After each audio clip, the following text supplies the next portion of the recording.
Tata safari, Tata Harrier और audio amplifier है ये JBL का। कस्टमर की शिकायत है इसमें आवाज़ नहीं आ रही। आज खोल के लेकर आए हम टाटा हैरियर में से।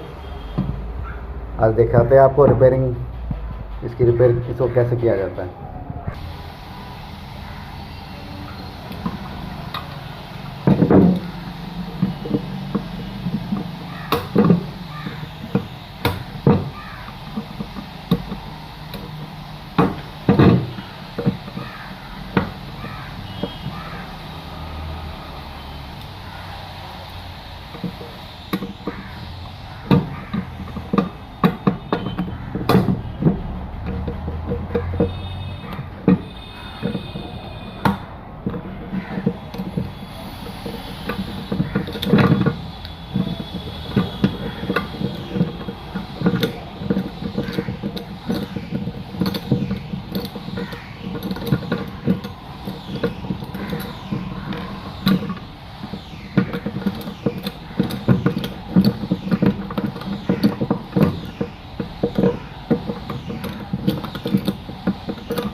सब पानी का हुआ है, सारा गला पड़ा है।